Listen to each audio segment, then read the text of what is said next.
Voilà tout le monde, donc la semaine dernière je vous avais fait un petit sondage en story pour demander si ça vous intéressait que je fasse un petit retour sur mon voyage en Argentine.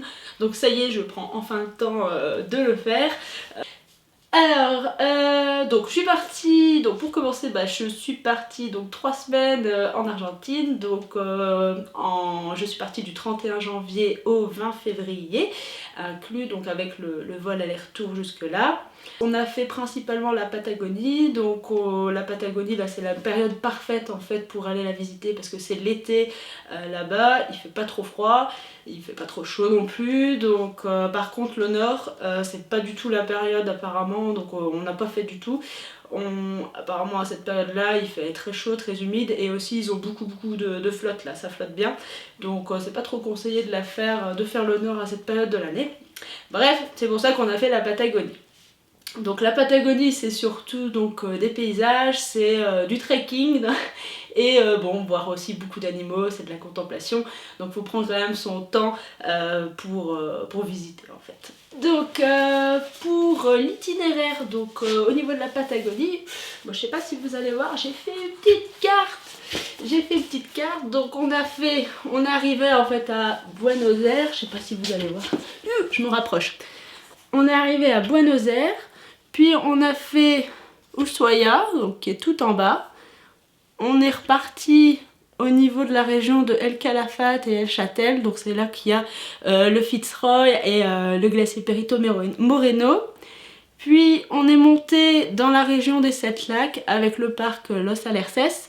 Puis on a été de l'autre côté à la péninsule Valdés. Donc péninsule Valdés c'est en fait toute la partie là qui sort en fait. C'est une zone protégée et il y a plein d'animaux sauvages. Donc on est resté plusieurs jours là.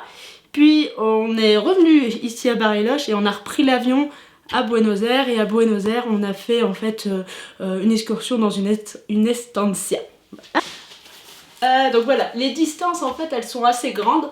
Donc par exemple ici entre Ushuaia et El Calafate il y a au moins 1000 km. Donc en fait à chaque fois on doit décider si on prend l'avion ou si on prend le bus. Donc nous comme on partait que 3 semaines, on a choisi de prendre l'avion. Donc bon, c'est plus cher forcément, c'est plus rapide, c'est plus polluant aussi. Donc faut voir un petit peu quelles sont les priorités. Là malheureusement, là on pouvait partir que 3 semaines, donc forcément on a choisi l'avion, c'est pas top, mais bon. Ça fait possible en fait de le faire en bus, parce qu'on a croisé un Français qui faisait la route en bus. Et donc lui par contre, par exemple la route entre Bariloche, donc la route des 7 lacs juste à El Calafate, il l'a faite en bus. Il a pris en fait 24 heures pour le faire, en avion c'est 2 heures. Donc voilà, si vous voulez faire tout en bus, c'est beaucoup moins cher, mais il faut toujours rajouter au moins 24 heures, enfin un jour de plus dans votre voyage si vous voulez faire toute la Patagonie quoi. Pour le détail de l'itinéraire, de tout ce qu'on a fait, donc on a pris l'avion à Paris-Charles de Gaulle, on a pris un direct, toujours pour gagner du temps sur nos 3 semaines. On a pris un direct, donc il y a 13 heures de vol jusqu'à Buenos Aires. Puis on voulait pas en fait arriver à Buenos Aires, on voulait tout de suite commencer par Ushuaia, sauf que l'avion, on devait attendre je pense 4 heures à l'aéroport, puis seulement prendre l'avion pour Ushuaia, et il y avait 4 heures de vol aussi, donc on voulait pas arriver trop crevé non plus à Ushuaia, donc on a choisi de faire une journée à Buenos Aires d'abord, en partant, pour dire de se mettre dans le bain tout doucement, et après on a pris le lendemain seulement l'avion pour Ushuaia. Donc on arrive à Buenos Aires, on a passé donc 2 nuits à Buenos Aires, la journée, donc on a eu une journée entière à Buenos Aires où on a visité 3 quartiers à Buenos Aires. Il n'y a pas grand chose, c'est une grande ville, mais tous les points intéressants en fait ils sont au même endroit pratiquement, on peut pratiquement tout faire à pied ou presque, enfin, sauf si vous êtes des grands marcheurs, on sait le faire. Nous on a fait nos vieux fat, on a pris le taxi à chaque fois, hein. Mais bon, c'est vraiment pas cher les taxis, faut vraiment pas hésiter à le prendre parce que bon, les bus ils coûtent rien, c'est genre 80 centimes le bus, mais le taxi c'est toujours 2-3 euros quoi entre les quartiers, donc en fait en plus on était à 3, donc bah forcément ça nous coûte rien dans notre budget. Bref, donc on a fait 3 quartiers, on a fait la Plaza de Mayo, donc ça c'est une très très grande place avec la Casa Rosada, c'est vraiment la place de Buenos Aires qu'il faut aller voir. On a fait, ensuite on a été au quartier de San Telmo où il y a un supermarché couvert, là on a mangé plein de trucs, c'était trop bien. Ensuite on a fait aussi la Boca, donc ça c'est le fameux quartier où il y a toutes les maisons colorées. Il y a 3 rues, ça va très très vite parce que en fait il n'y a que ça à la Boca et c'est déconseillé de sortir en fait pour les touristes de ce quartier là parce que c'est pas très sécure en fait. Même si à aucun moment, à aucun endroit dans Buenos Aires ou dans les autres villes qu'on a fait, on s'est pas senti en sécurité franchement. Voilà, donc bon, après on est resté vraiment sur les sentiers battus aussi, hein, donc voilà. Alors ensuite, qu'est-ce qu'on a fait d'autre? Qu'est-ce que je peux vous dire d'autre? Bon, c'est tout. Sur Buenos Aires, il n'y a pas grand chose à dire. On a pris un hôtel un peu miteux, le Gran Hotel Argentino. Il est miteux, bruyant, mais en fait il était bien placé, donc bon voilà, c'était bien, c'était pratique. Puis alors à J3, du coup J3 on est parti à Ushuaia, donc en avion, donc il y a 4 heures d'avion. Et on a choisi de prendre 3 nuits à Ushuaia, donc ça nous faisait en fait 4 journées pleines pratiquement à Ushuaia. Et 4 jours à Ushuaia c'est bien en fait, on profite bien comme ça. Qu'est-ce que je peux vous redire? Il y a beaucoup de vent, à Ushuaia, donc apparemment on a eu des grosses turbulences en arrivant, mais c'est très fréquent, hein. J'ai vu, donc faut pas avoir peur, faut pas avoir peur, c'est tout à fait normal. L'aéroport c'est en fait sur une île. En fait, vous voyez, ils ont une petite île là où t'as l'aéroport. L'aéroport, on dirait un chalet de loin. Enfin, c'est un petit chalet, comme ça, c'est vraiment un petit aéroport. Une petite piste. Mais bon, c'est assez impressionnant, mais en plus, c'est complètement décousu, hein, mais c'est pas grave. Et en fait, quand on arrive, c'est magnifique. Il y a vraiment des îlots partout, les montagnes, enfin, ça vaut le coup. Ça vaut le coup. Si vous êtes près du hublot, prenez des photos. Donc on arrive à Ushuaia, on est arrivé tôt au matin, donc on avait quasi toute la journée encore devant nous, on a déposé nos affaires, on avait pris pour Ushuaia on a pris un Airbnb. C'était bien pratique d'ailleurs. Qu'est-ce qu'on a fait? Donc la première journée on a fait une excursion sur le canal de Beagle, et donc en fait sur les quais d'Ushuaia, donc il y a plusieurs compagnies comme ça qui proposent des excursions sur le canal et elles sont un petit peu différentes chacune. Donc elles passent, je pense qu'il y en a beaucoup qui passent près du phare du bout du monde, et il y en a d'autres qui proposent ensuite d'autres petits îlots à aller visiter. Donc il y en a une par exemple, elle visite une île avec que des manchots, et nous on a choisi une compagnie qui allait sur une petite réserve naturelle où il n'y a que eux qui pouvaient y aller et d'autres scientifiques, donc vraiment il n'y a personne, et je regrette pas le choix parce que vraiment c'était magnifique. On a vu des visons américains, il y en avait un brun et un blanc. Apparemment les visons blancs c'est hyper rare. Le gars qui était avec nous, il était tout foufou, il nous a dit ah, vous m'enverrez les photos et tout. Donc oui, on a envoyé les photos du vison blanc. Voilà. Alors, donc ça c'était pour la première journée au Ushuaia. Deuxième journée, on a été au parc national de la Terre de Feu. On a voulu faire de la rando là, donc on s'est lancé dans une randonnée.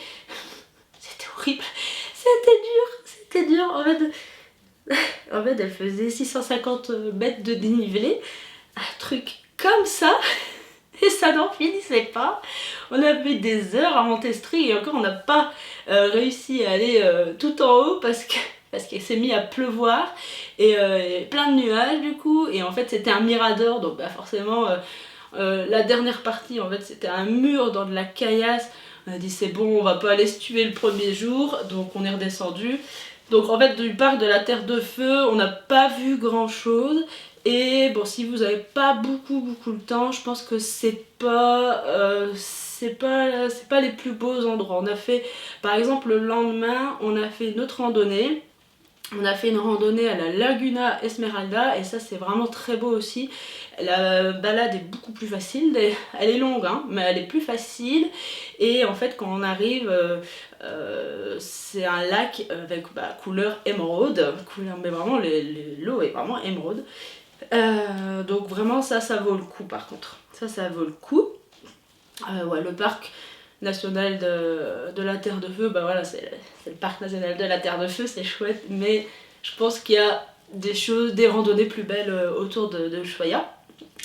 Qu'est-ce qu'on a fait d'autre ensuite? Donc ensuite, la dernière journée à Ushuaïa, on s'est promené dans la ville.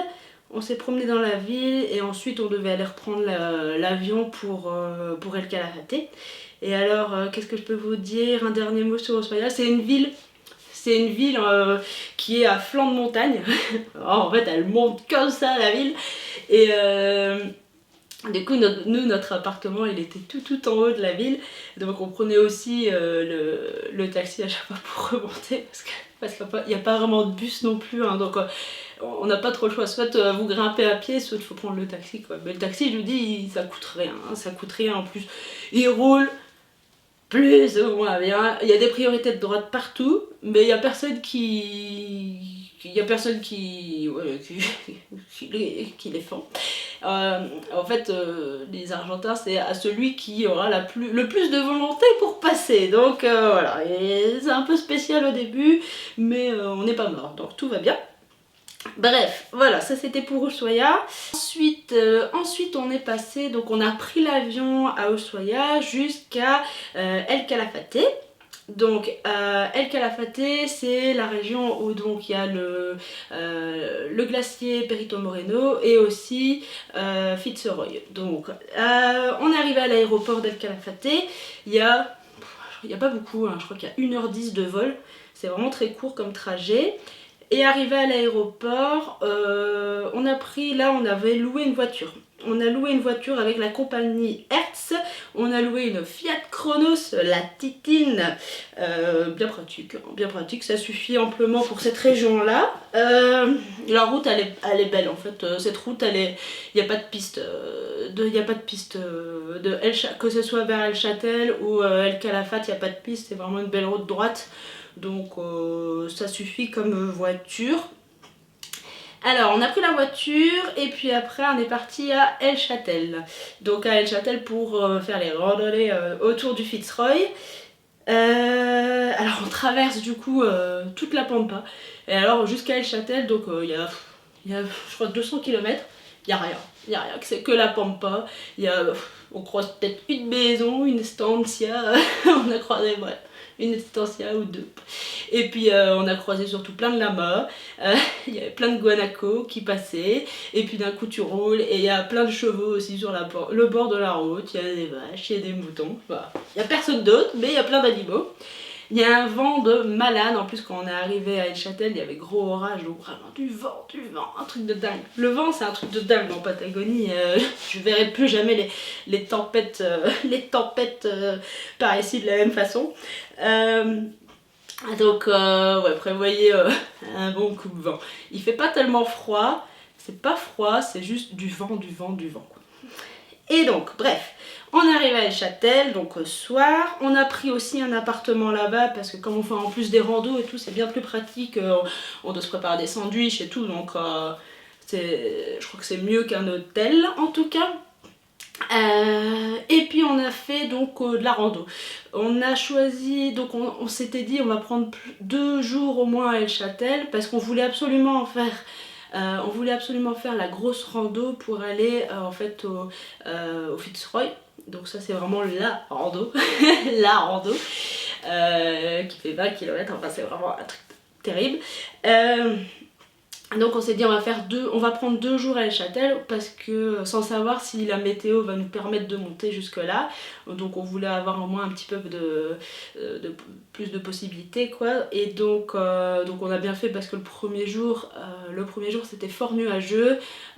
Donc on s'est dit ouais non en arrivant en haut en fait on verra rien. Tous ces efforts pour rien voir ce serait malheureux. Donc on a choisi de faire une autre rando qui était juste à côté. Donc elle était plus facile que Fitzroy mais tout aussi longue, elle faisait 8 km aller, 8 km retour.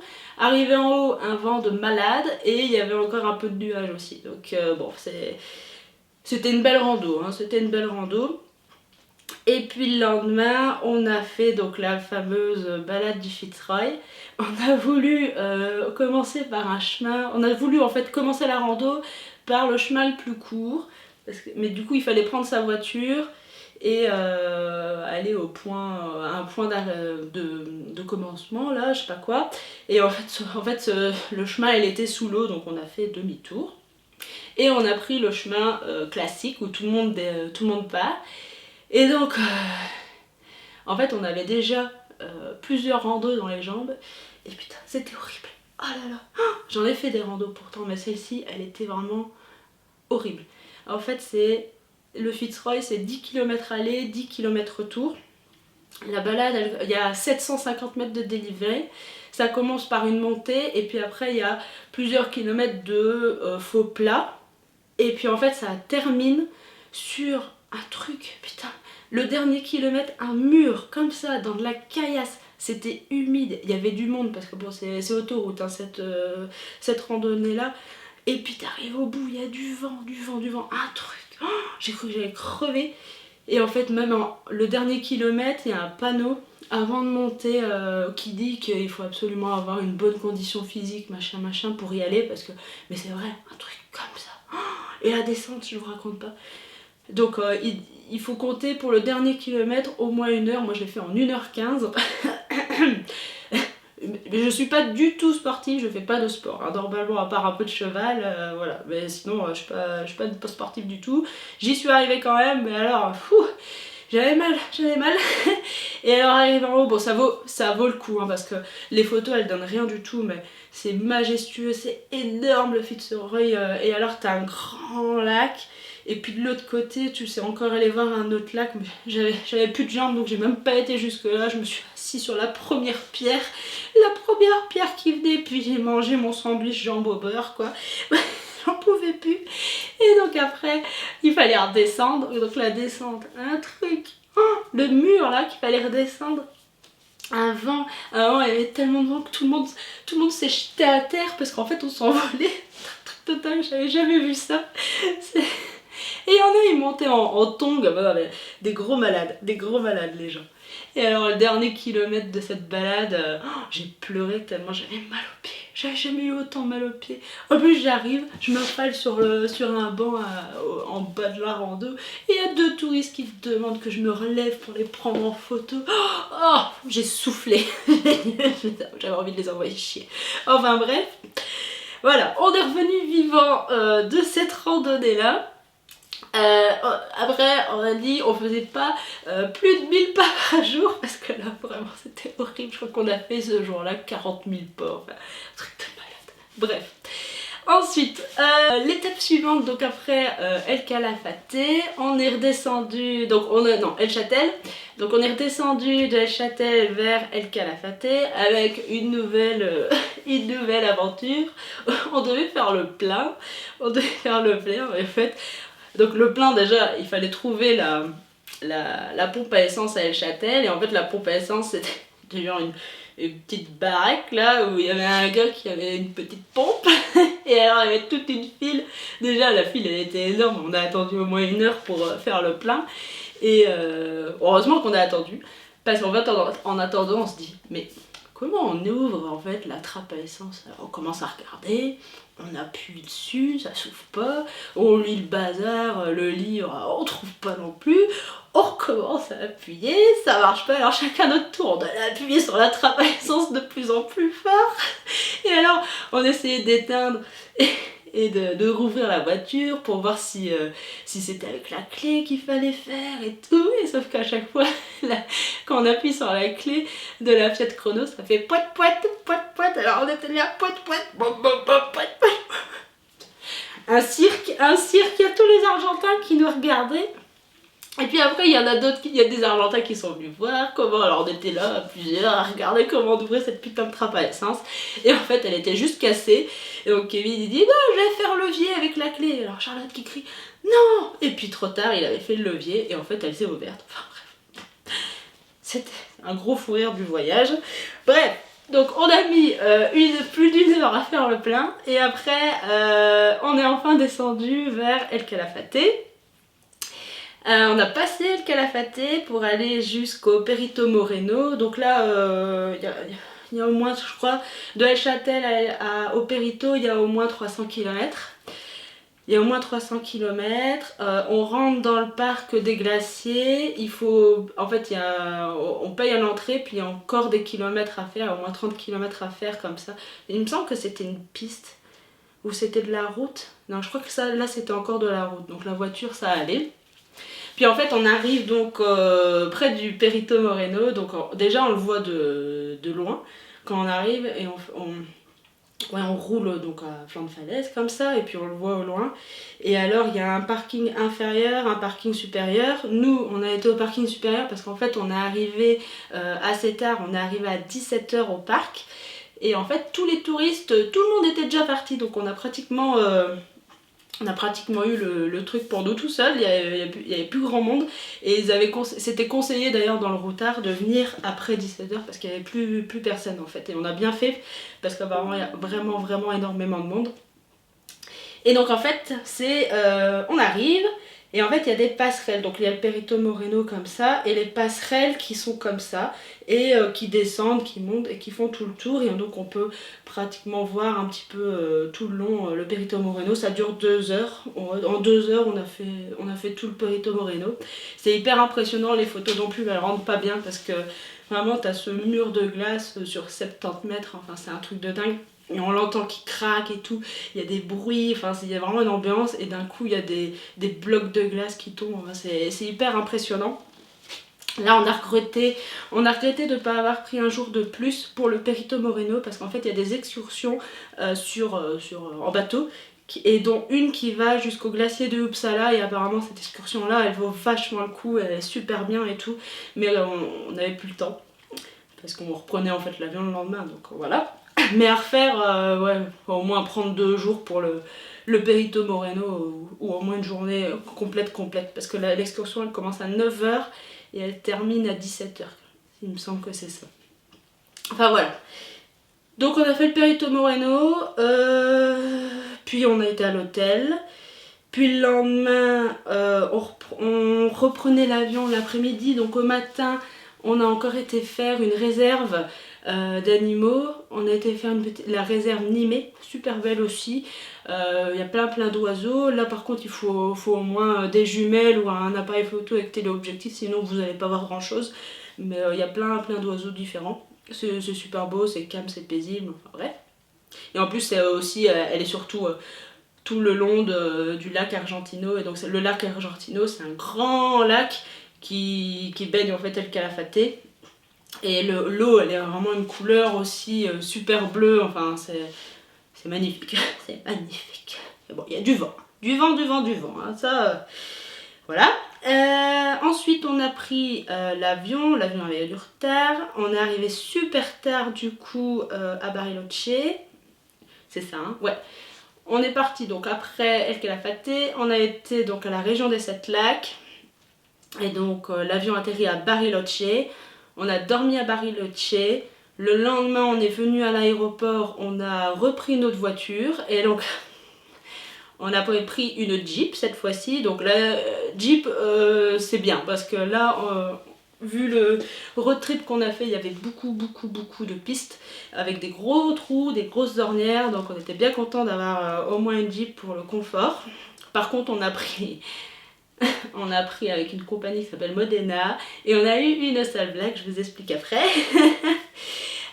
Donc on a fait dès qu'on a eu la voiture, on est parti donc de Bariloche, on a fait la route 40, donc ça c'est la route de cette lac, jusqu'à, donc d'abord jusqu'à Villa La Angostura, où on a mangé, et puis ensuite jusqu'à San Martin. Donc la route des 7 lacs, c'était beau. C'était beau, mais voilà, c'est pas le plus impressionnant. S'il faut couper un truc, c'est cette partie-là. Hein, parce que, en fait, si vous avez été dans les Alpes, bah c'est les mêmes paysages. Et encore, les Alpes, je pense que c'est plus beau que la route 40. En plus, la route 40, méga touristique, il y a la blinde de monde et tout. Et en fait, bon, c'est une suite de lacs qui se ressemblent tous. Et les miradors, il y a toujours plein d'arbres devant, donc en fait, on voit pas grand-chose. C'est une belle balade hein, en voiture, mais voilà, sans plus. Et les deux villes, donc Villa La Angostura, là c'était une grosse station de ski en gros, avec plein de chalets, c'est sympa, hein, hyper touristique, et mais beaucoup de circulation, un truc de dingue. Donc pas top, pas top. Et San Martin c'était à peu près pareil, il y avait peut-être un peu moins de monde, mais voilà. Donc cette journée-là, bon, c'était bien, mais voilà, sans plus. Puis le lendemain, on a fait une boucle. On est remonté vers Bariloche, mais cette fois-ci vers une autre route, c'était la route 63, il me semble, route 63, en passant par la vallée enchantée. Là, c'est une très très belle route, c'est 60 km de piste là, donc c'est pour ça qu'il fallait au moins une Jeep pour passer, enfin au moins un 4x4 ou quoi, pour passer cette route, parce que là, il y a beaucoup de trous quand même. C'est pas là qu'on est passé dans l'eau, mais bon, il y a des endroits où on passe dans l'eau aussi. Et donc là c'était une très belle balade en voiture, cette route là elle vaut le coup parce qu'elle est vraiment dépaysante. Et puis après on a fait Bariloche jusqu'à Esquel. Et donc là il y avait combien 400 km je crois qu'il y a 400 km, un truc comme ça. Ouais, il y a au moins 4 heures de route jusqu'à Esquel. Et donc Esquel c'est une ville qui se trouve à côté du parc Los Alerces. Donc le parc Los Alerces c'est un parc où en fait il y a des arbres millénaires, des Alerces millénaires. Et donc là la grande question quand on est arrivé c'était est-ce qu'on allait pouvoir rentrer dans le parc, parce que je sais pas si vous êtes au courant mais il y a eu un gros incendie dans ce parc là il y a quelques semaines, et en fait ils n'arrivaient pas à l'éteindre, et quand on est arrivé en fait l'incendie était toujours pas éteint, ça brûlait encore. Mais en fait, on a pu rentrer dans le parc parce que le parc il fait des hectares et des hectares, et apparemment c'était dans une autre partie du parc que ça brûlait, et la partie qu'on a visitée c'était bon. Donc par contre, ça sentait bien le brûler dans l'air, hein. Ça sentait bien le brûler. Alors du coup, voilà, pour ça on a pris une excursion avec une compagnie qui c'était la seule apparemment qui permettait d'aller voir le plus vieux Alerces du parc. Et donc l'Alerces il est beau, hein, c'est un super grand arbre, enfin c'est... Voilà, faut le voir. Après, on a été un peu déçus parce que la dame nous a vendu comme une visite qui serait en anglais. Sauf qu'en fait, c'était que en espagnol. Et nous, donc là des trois on parlait espagnol, donc en fait la visite avait l'air super bien, mais on n'a rien compris, donc bon, c'était un petit peu décevant de ce côté-là. Après la forêt, le parc et tout, c'est super beau. Il y a des alerces, il y a aussi des arayanes, et donc ça c'est des arbres qui ont en fait une couleur cannelle, mais vraiment cannelle, hein, c'est super beau aussi. C'est très luxuriant, il y a des cascades et tout, enfin la balade est sympa. Mais voilà, si vous n'avez pas le temps, c'est peut-être pas une priorité non plus. Ensuite, de Esquel, le lendemain, alors là on a traversé la Pampa et on a été de l'autre côté à la péninsule Valdés. Et donc la Pampa, il n'y a rien. C'est la Pampa. Les paysages ils changent quand même sur cette route là. On était assez bas. Et donc les paysages changent quand même, on passe de vallée en vallée, la route elle est sympa, c'est vraiment une route droite là, enfin, jusqu'à la péninsule Valdés. Et là on est resté 2 jours sur place parce qu'on voulait voir des orques. avoir la possibilité de voir des orques. Mais bon, on n'a pas eu de chance. On est resté 2 fois 4 heures à regarder les petits lions de mer en espérant qu'il y en a un qui se fasse manger par un orque. C'est absolument horrible, mais on était là à regarder, mais on n'a jamais vu les orques. Et en fait, il y a un gars qui avait dit sur place que c'était en fait la saison, c'était trop tôt. Parce que les lions de mer étaient trop petits encore et donc ils restaient sur la plage. Et donc les orques ils attaquaient pas parce qu'ils profitent d'attaquer les orques quand les lions de mer ils commencent à aller dans l'eau, ils s'éloignent un petit peu et en fait ils les pourchassent vers la plage quoi en gros. Et donc là voilà. Mais les lions de mer c'est trop mignon. Trop mignon, il y en a plein partout en plus, on les voit super bien, ils sont super proches et on voit aussi des manchots, les manchots ils étaient juste à côté, là on aurait dit des faux d'ailleurs parce qu'on s'est dit ils étaient à côté, ils dormaient à côté, donc super drôle aussi à regarder. On a vu quoi d'autre? On a vu des guanacos, il y en a plein partout là. Qu'est-ce qu'on a vu d'autre? On a vu des phoques. Et puis on a été voir aussi l'île aux oiseaux. L'île aux oiseaux, c'est une île où a travaillé apparemment Antoine de Saint-Exupéry, je vais y arriver. Et donc en fait l'île a la forme du fameux éléphant qui dessine sous une couverture là, vous voyez le dessin. Voilà. Enfin voilà, et en fait quand on regarde, on peut pas s'approcher de l'île, mais il y a une grosse lunette où on peut voir en fait les flancs de l'île et en fait elle est remplie d'oiseaux. C'est super beau aussi, voilà. Et donc ensuite, après notre escapade donc à la péninsule Valdès, on est retourné vers Bariloche et c'est là qu'on a eu une petite blague avec la voiture. En fait on a crevé. Mais crevé, on a perdu un bout de roue, un bout de pneu comme ça sur la route. Bien sûr, on était parti, on avait fait 100 km, donc on était sorti de la péninsule, on était rentré déjà dans la Pampa. Et alors qu'on a voulu mettre la roue de secours elle avait une énorme hernie déjà, donc on était bien embêtés. Heureusement, l'endroit où on s'est arrêté, il y avait un petit peu de réseau. Parce que sur toute la Pampa, sinon il n'y a pas de réseau, hein, faut pas espérer. Et du coup, on a regardé et on était heureusement à côté d'un Michelin. Miracle. Donc on a été jusqu'au Michelin. On a changé le pneu. On a payé 600 € le pneu. Et évidemment, on n'a pas eu de nouvelles de la compagnie Modena, donc la compagnie de location de voitures. Le seul message qu'elle nous a envoyé, c'était ah, vous allez rendre la voiture à temps. Alors c'est déjà pas si on va savoir sortir, si on va repartir de la péninsule, mais bon c'est pas grave. On s'est débrouillé, donc on a payé le pneu parce qu'on n'avait pas le choix, fallait bien rentrer à Bariloche aussi. Et on a changé le pneu. On est reparti, on est arrivé super tard à Bariloche parce que là du coup, en fait on n'a pas pris la même route qu'à l'aller, ça faisait une boucle aussi. Donc là on était beaucoup plus haut, il faisait beaucoup plus chaud, la route elle était beaucoup moins belle aussi. Et la route était beaucoup moins belle, ouais, parce que en fait c'était de la piste, surtout à la fin, on n'en pouvait plus de cette journée. En plus on est arrivé, donc on a rendu la voiture, il n'y avait personne à notre arrivée, on devait se débrouiller pour mettre la voiture, enfin vraiment cette compagnie, je suis sûre c'est une arnaque mais bon. Ensuite on a été dormir vite fait dans l'hôtel qu'on avait réservé. On a dormi 4 heures et en fait on reprenait l'avion pour Buenos Aires cette fois-ci, donc on était crevés. On est arrivé à Buenos Aires, là on a passé la journée à Buenos Aires, on s'est baladé dans le quartier de la Recoleta, on s'est baladé dans d'autres endroits, mais voilà, sans plus parce qu'en fait on était fatigués. Et le lendemain on avait réservé une excursion, cette fois-ci dans une estancia, et en fait c'était sur 2 jours. Donc il y a un chauffeur qui est venu nous chercher à notre hôtel. Puis elle nous a emmenés dans une petite ville qui s'appelle San Antonio de Areco.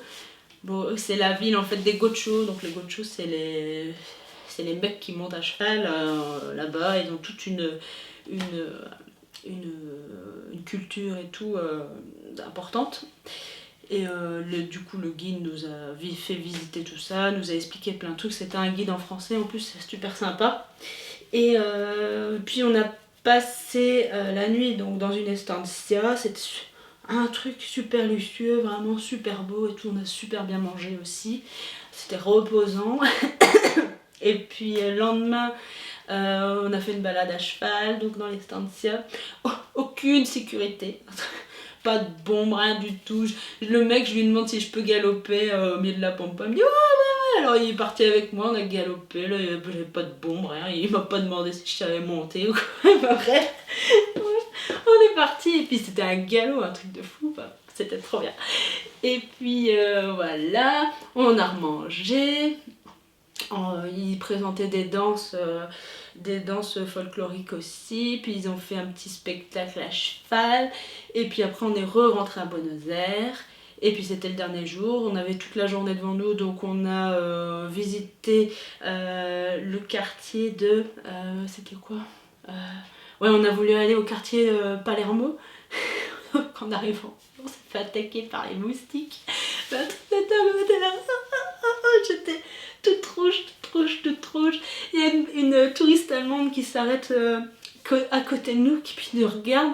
Et puis elle a fait oi oi oi en nous voyant. Elle a sorti son petit speech là pour les moustiques. Elle a commencé à m'en mettre partout. Elle avait pitié quoi. Et puis donc on s'est replié, on a un repli stratégique en ville, où là on s'est baladé aussi dans Palermo, mais dans Palermo Soho, et donc là on a suivi des tags, parce que là il y avait plein de tags, c'est un quartier avec plein de tags, donc on a regardé les tags, mais voilà, sans plus on était fatigués aussi. Et du coup on a repris notre valise à l'hôtel, et puis on est parti à l'aéroport et on est revenu. Je pense que j'ai tout dit. Si vous avez plein de questions, vous pouvez m'en poser. Si j'avais dit que je parlerais du budget. Donc au niveau du budget, moi j'en ai eu pour 4500 €, donc tout compris avec notamment le pneu qu'on a changé. Y a moyen de le faire pour moins cher, hein, parce que de toute façon nous on s'est fait plaisir, on a pris des hôtels, certains hôtels ils étaient quand même assez luxueux, parce qu'on voulait pas en fait rentrer avec le dos cassé. On a pris l'avion aussi plutôt que le bus. On a fait des excursions, on a fait notamment un vol, je vous ai pas dit, mais au Ushuaïa on a fait un vol en coucou, donc au-dessus du Ushuaïa, donc on a fait aussi l'excursion du Beagle, on a fait l'excursion à l'Estancia qui n'était pas donnée quand même, donc bon, il y a moyen de le faire pour moins cher. Chacun son budget, hein, ça c'est sûr. Voilà. Là je vous donne les chiffres, mais là il faut savoir qu'ils subissent une grosse inflation. Là en Argentine ils ont pris 250% d'inflation là en un an. Ça continue de monter, donc probablement que les prix vont encore monter, notamment pour les avions et tout. Donc voilà, ça il faut... Après, faut compter. Je sais pas si on sait faire pour moins de 3000 € hein, ce voyage là, parce que voilà, il y a quand même beaucoup d'hôtels, il y a les prix des parcs et tout, mais bon voilà, faut être un peu plus débrouillard. Si vous dormez en tente peut-être, j'ai plus l'âge de faire ça, c'est pour ça. Voilà, je pense que j'ai fait le tour. Si vous avez des questions vous pouvez me les poser, hein. Et puis je vous mets en story les détails avec les hôtels si vous voulez, comme ça si vous voulez tenter l'aventure vous avez un exemple, voilà. C'est tout.